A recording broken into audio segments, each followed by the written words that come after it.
ورسوله أما بعد. Brothers and sisters, I wanted to talk about the topic of tolerance and judgment on each other and what that means. A lot of days in today's society we hear this slogan, "Don't judge me," and we hear in the news and media of what tolerance means, and they're defining tolerance to us. They're telling us this is what tolerance is, and you should be tolerant, and if you don't follow this, then you're intolerant and you're backwards. So I wanted to discuss what tolerance is to us and what we know of tolerance to be. In the English dictionary, if you look up the word tolerance or tolerate, it means to put up with something or someone unpleasant. That's the first definition. And then the second definition says to recognize and respect. So again, tolerate means to put up with something or someone unpleasant, and to recognize and respect. In the Arabic language, we have something a little more interesting. The word is hilm. To be tolerant is hilm, forbearance. Now hilm doesn't just have one meaning like many words in the Arabic language. It has other meanings as well. And one of the other meanings of hilm is to be mature, is to reach an age of maturity. We call that hilm. And even another definition to go even further, hilm is also used to describe intellect, intelligence, intellectualism. Hilm is also used to describe that. Allah subhanahu wa ta'ala uses that to describe those who reflect, those with intellect, halim. So we understand that when somebody builds forbearance, when somebody acts tolerant, when somebody behaves forbearantly, it's an act of maturity. And not only that, it's also an act of intelligence. And so, to look at the brief history of Rasulullah, one of the biggest examples of what I'm trying to get across is the Treaty of Hudaybiyah. And for those of us who don't know what the Treaty of Hudaybiyah was, in the beginning of Islam, when Rasulullah and his Sahaba were being exiled and they left to Medina, they wanted to come back to do Umrah, and they were stopped by the Quraysh who were still in control of Makkah at the time.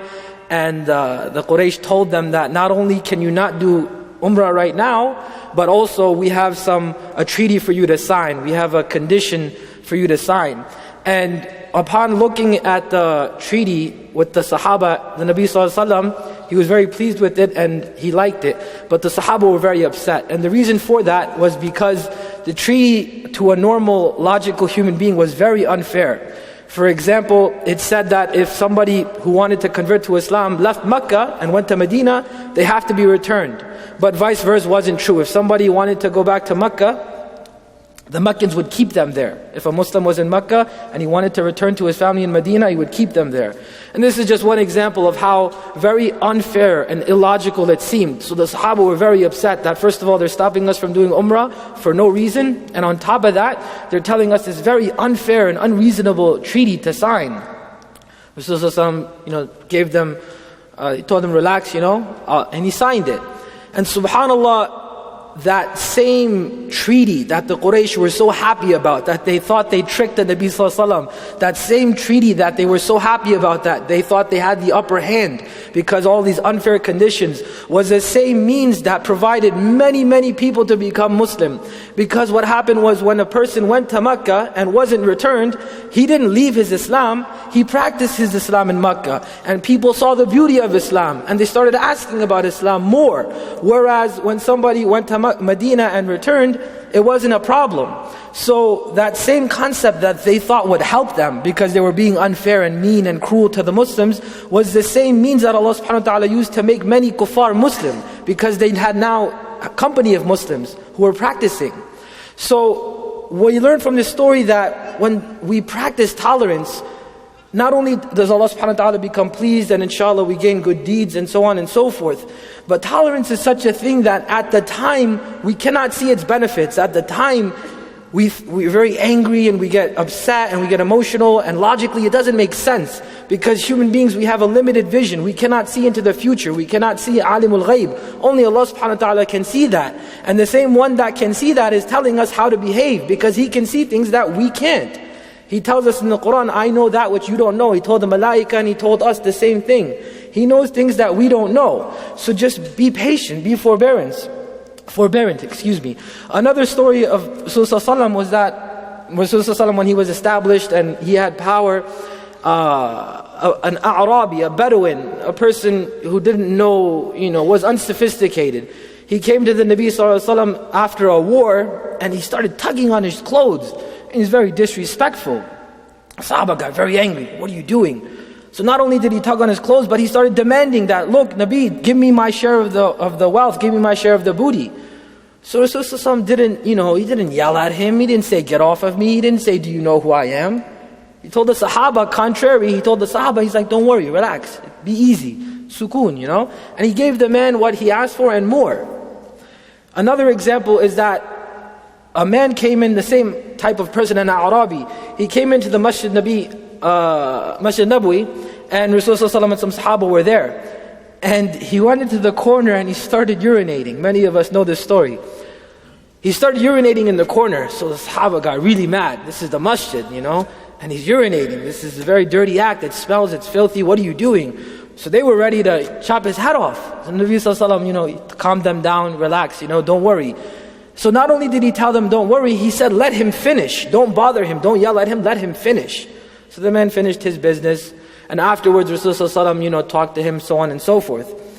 But what we realize from that is, had somebody said something to that man while he was doing that action, the dirtiness would have spread all over. He would have turned around, it would have spread, it would have gotten on people, would have gotten in a bigger area.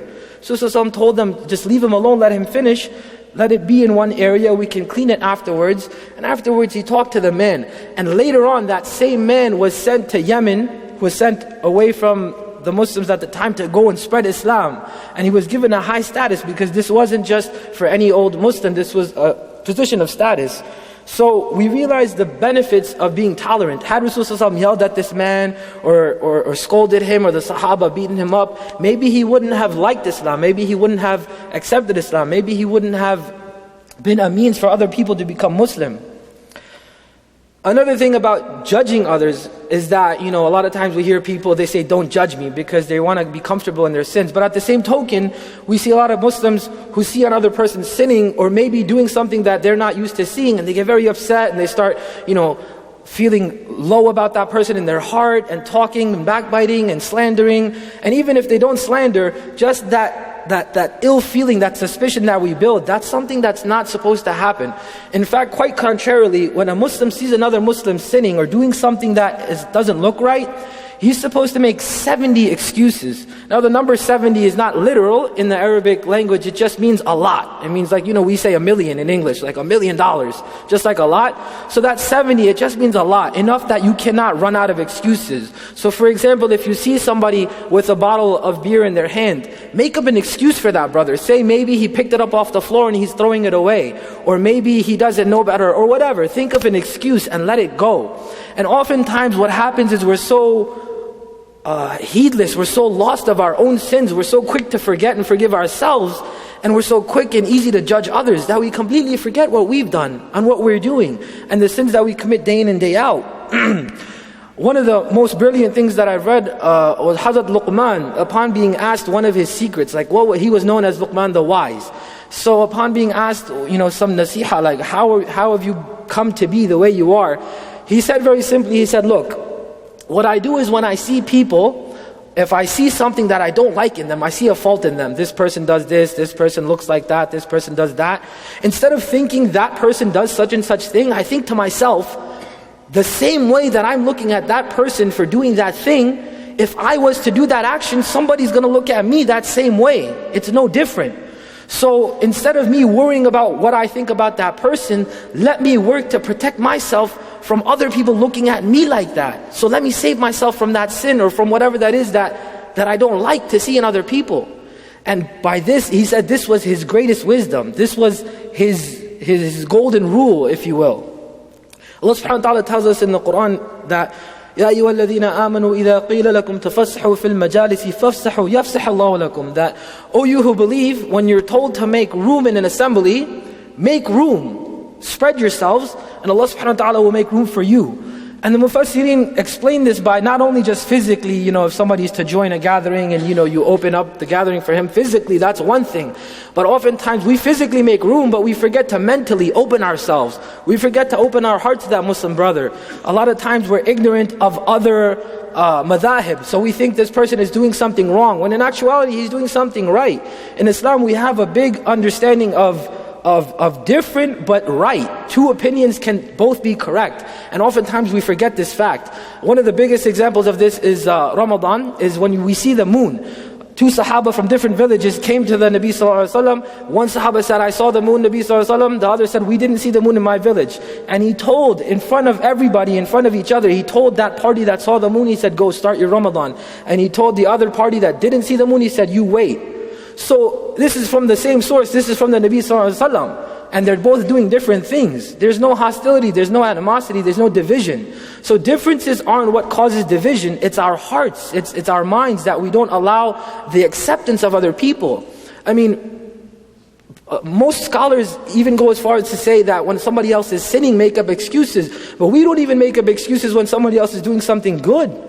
I mean, people pray namaz and afterwards, or salah, and people come afterwards and criticize their salah. People pray a different way or recite Quran a different way. Somebody may be ignorant of that and they get upset about that. In fact, Hazrat Umar radiallahu anh, this happened with him, that some Sahaba was reciting Quran in salah, and during the salah he recited it a different way. There's different ways to recite the Quran, they're all correct. And so after finishing the salah, Hazrat Umar was very angry. And he said, how dare you recite the Quran like this? Don't you know it's not supposed to be like this? And the man said, no, this is the way we recite, it's okay. So he said, okay, come with me to the Nabi Sallallahu Alaihi Wasallam. So Nabi Sallallahu Alaihi Wasallam said, you recite the way you're reciting. Hazrat Umar explained the situation to him. He said, recite. And so he recited. So Sallallahu said, ahsant. Now he said, Hazrat Umar, you recite. Hazrat Umar recited. He said, ahsant. So both were correct. There's no cause for dissent in differences. And if you don't know, give the person the benefit of the doubt. The majority of us, including me, are not scholars, and we don't know all the different ways, all the different madhahib, all the different of opinions of the schools of thought. So if we see somebody doing something good, but we don't know, give that person the benefit of the doubt, inshallah. In fact, it comes in a poem that the poet in Arabic, he swore by Allah and he said, ما ضاق الأرض بأهلها ولكن أخلاق الرجال تضيق, that the earth of Allah subhanahu wa ta'ala is not constricted with people. In other words, there's not so many people that people are becoming uptight because there's so many of us and we need our own space.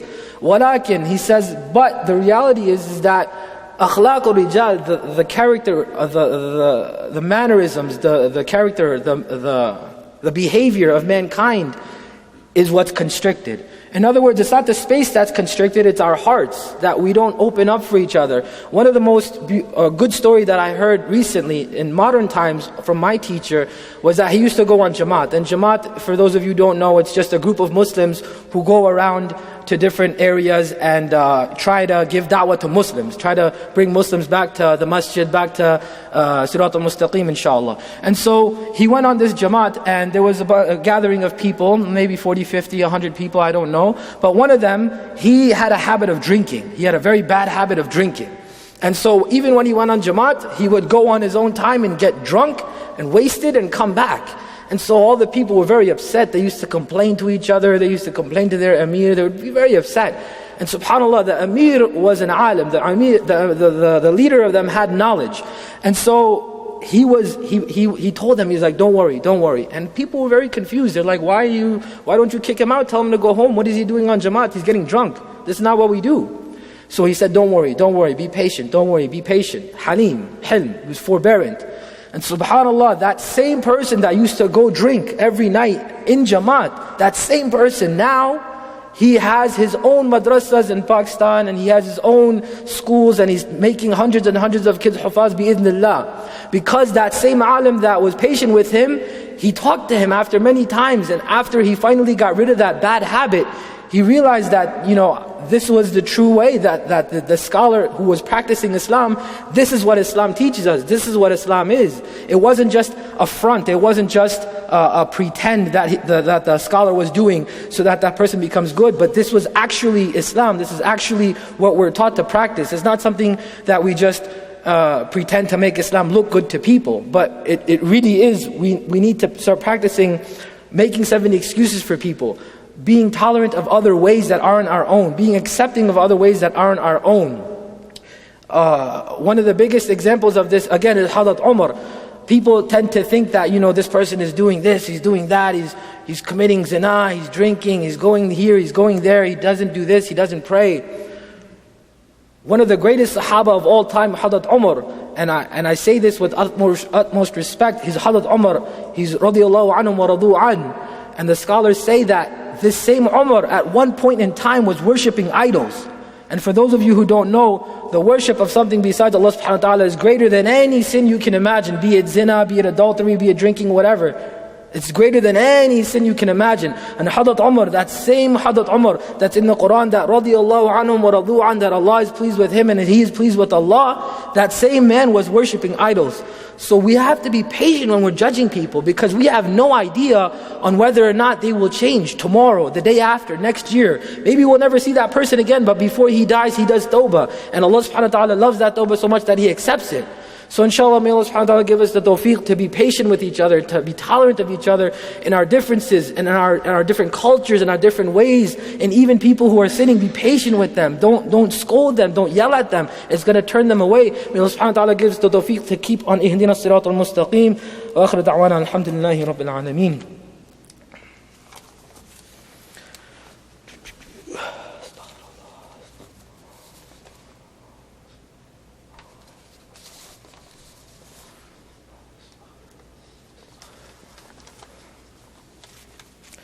الحمد لله يستعينه واستغفره ونعوذ بالله من شرور أنفسنا من يهده الله فلا مضل له ومن يضلل فلا هادي له وأشهد أن لا إله إلا الله وحده لا شريك له وأشهد أن محمدا عبده ورسوله أرسله بالحق بشيرا ونذيرا بين يدي الساعة من يطع الله ورسوله فقد رشد ومن يعصيهما فإنه لا يضر إلا نفسه ولا يضر الله شيئا أعوذ بالله من الشيطان الرجيم إن الله وملائكته يصلون على النبي يا أيها الذين آمنوا صلوا عليه وسلموا تسليما اللهم صل على محمد عبدك ورسولك وصل على المؤمنين والمؤمنات والمسلمين والمسلمات وبارك على محمد وأزواجه وذريته. Just one thing before I finish the second khutbah is that it comes in the hadith that a man asked the Nabi sallallahu alaihi wasallam, what is Islam? And the Nabi sallallahu alaihi wasallam explained to him that Islam is salah, zakat and Sawm. It's praying 5 times a day, salah, fasting in the month of Ramadan, which is fard, and the mandatory giving of zakat on those who it's obligatory on. And the man asked, he said, if I do nothing more and nothing less than this, nothing more, nothing less, no nafil, no charity, no extra fasting, nothing more, but nothing less. I make sure I do all my 5 prayers, I never miss a fast in Ramadan, and I pay zakat when it's due. He said, if I do this, am I okay? Am I good to go? Rasulullah said, if you do that, you're good to go. That's it. And this is hadith. This is in, I believe, Muslim or Bukhari, one or the other. This is a sahih hadith. And the point I'm trying to bring up with this hadith is that when somebody is doing just the bare minimum of salah, zakat and siyam, that is enough that the Nabi sallallahu alaihi wasallam is pretty much guaranteeing that person Jannah. Just the bare minimum. So when we get on each other for not doing this and that and going above and beyond, and we start having ikhtilaf in our heart about each other because this person didn't pray 20 rakats and this person prayed 8 rakats of tarawih, or this person is not fasting on a nafil fast and I am, and so on and so forth. A reminder for ourselves is that when you look down upon somebody for a sin and you don't ask for forgiveness, or you don't astaghfar for that, when you look down upon somebody like that person is doing such and such sin, I don't do that sin, I'm better than him. Allah subhanahu wa ta'ala tells us that we're not going to die except we're going to fall into that same sin. If you don't, inshallah, Allah save us from that, we do tawbah. But when we look down upon people for their sins or their situations that they're in, Allah subhanahu wa ta'ala tells us that He's not going to take our soul until we fall into that same exact sin. And believe me, brothers, believe me, this is true. By my own 2 eyes, I'm a witness of this.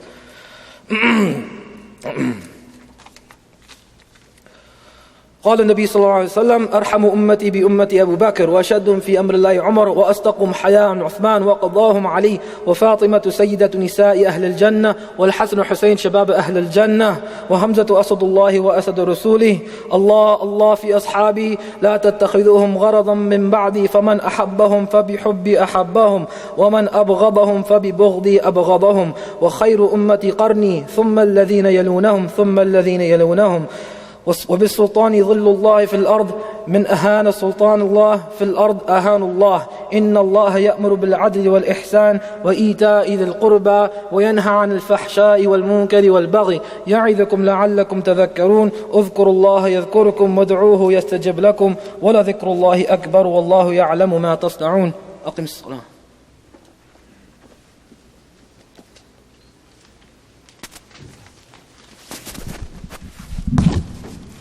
Assalamu alaikum, brothers and sisters. I want to